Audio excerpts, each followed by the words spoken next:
किसान भाइयों, आज हम जानेंगे गेहूं में हम कल्ले कैसे बढ़ाएं। गेहूं में कल्ले बढ़ाने के तरीके हम आज की वीडियो में आपको बताएंगे। समय रहते अगर आप ये तरीके अपनाते हैं तभी आपको फ़ायदा मिलता है।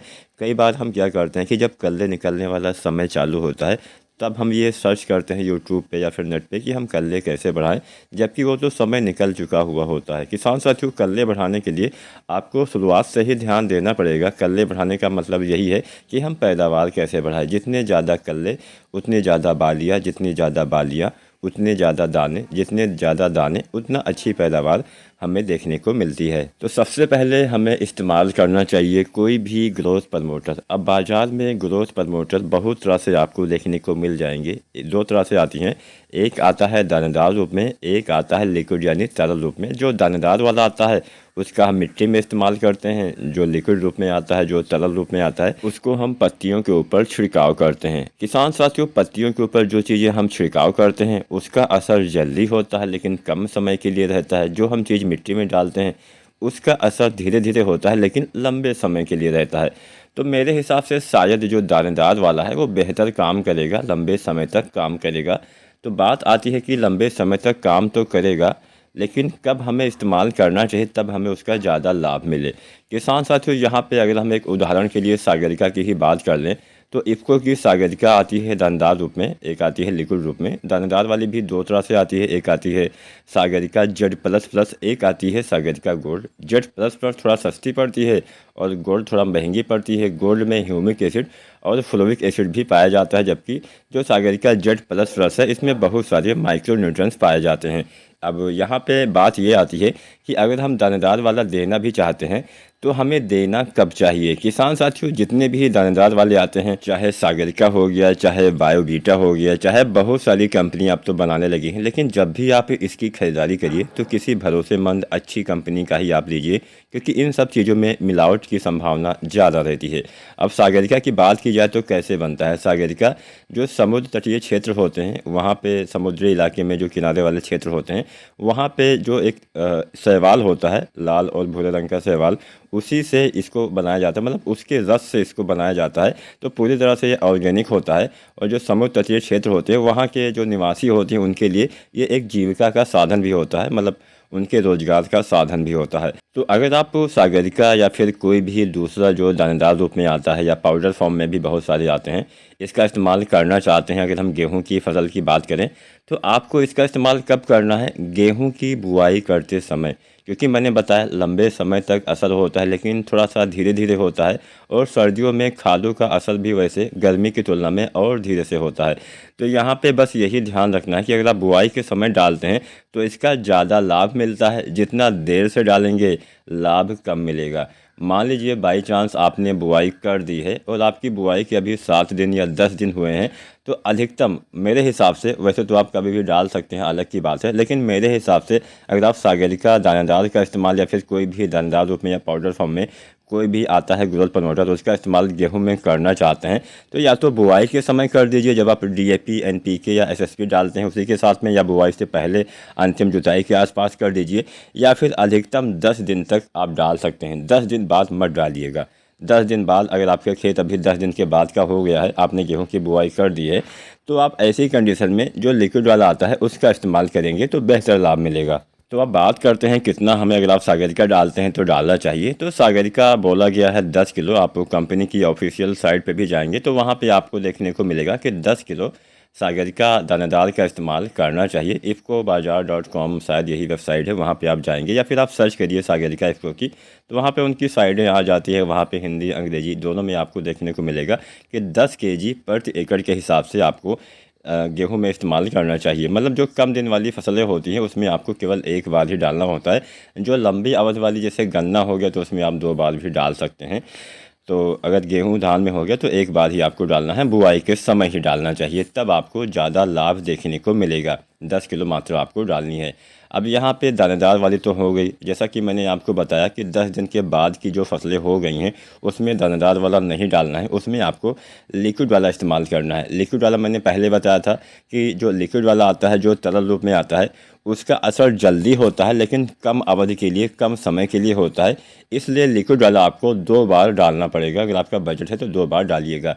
तो पहली बार कब डालना है? कल्ले निकलते समय। अब मान लीजिए पहले पानी लगाने के बाद वो अवस्थाएं आने लगती हैं जब कल्ले का विकास होना स्टार्ट होता है, तो वही आप 30 दिन 35 दिन तक जो है गेहूं की फसल में सागरिका लिक्विड का इस्तेमाल या फिर कोई भी लिक्विड वाला जो ग्रोथ प्रमोटर आता है उसका इस्तेमाल आप करेंगे। पहली बार आपको 30-35 या अधिकतम 40 दिन तो थोड़ा ज़्यादा हो जाएगा, लेकिन ना डाल पाए हों तो आप डाल जरूर सकते हैं, लेकिन मेरे हिसाब से 30 से 35 दिन का समय काफ़ी बढ़िया समय रहने वाला है। जब आप एनपीके डालते हैं 19-19-19, अब एनपीके 19-19-19 भी हम शुरुआती अवस्था में ही डालते हैं, तो कल्ले बढ़ाने का दूसरा तरीका आप एनपीके भी मान सकते हैं, जो मैं आगे इसी वीडियो में आपको बता दूंगा।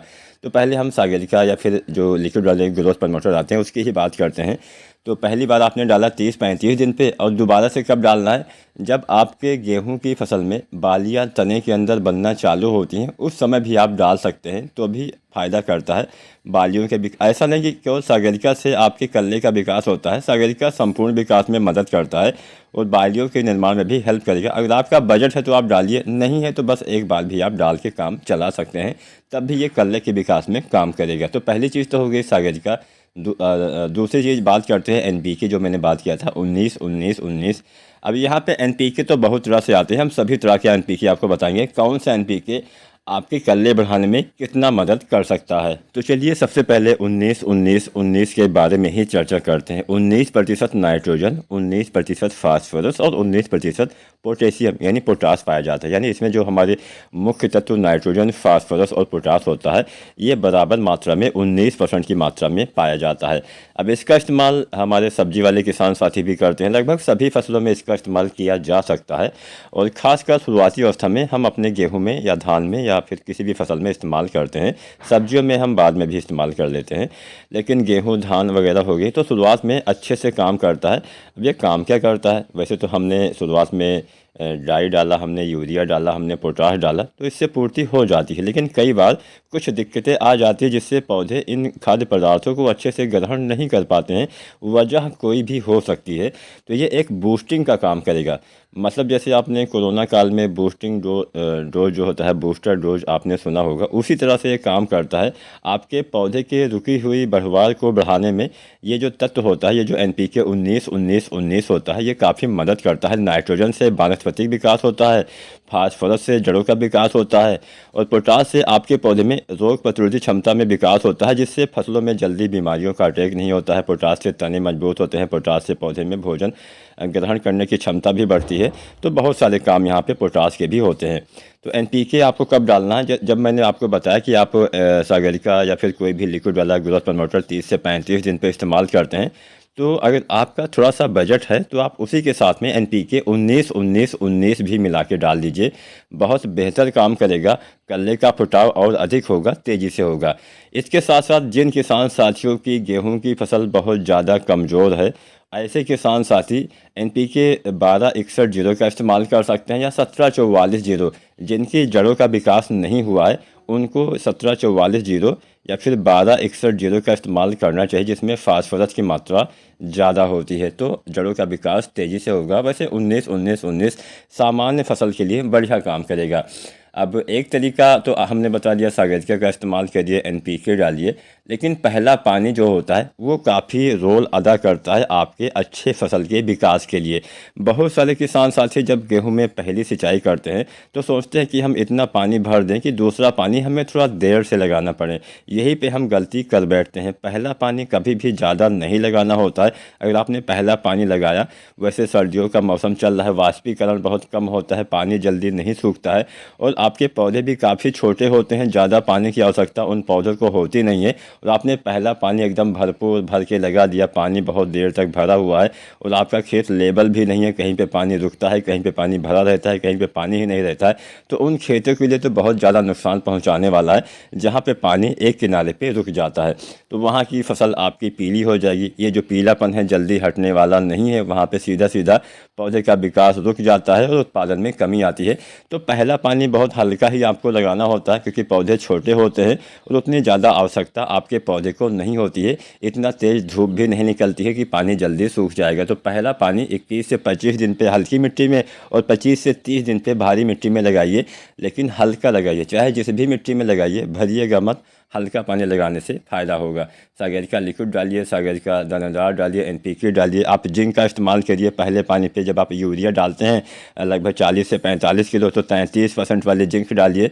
लगभग 5 से 7 किलो या फिर 21% वाले जिंक 8 से 10 किलो इस्तेमाल करेंगे तो भी काफ़ी फ़ायदा होता है, अच्छा लाभ मिलता है, पौधे की अच्छी बढ़वार होगी और कल्ले का विकास निश्चित ही अच्छा रहेगा। अच्छे से देखभाल करिएगा, समय से खाद का इस्तेमाल करिएगा तो आप भी गेहूँ में अच्छा पैदावार ले पाएंगे। धन्यवाद।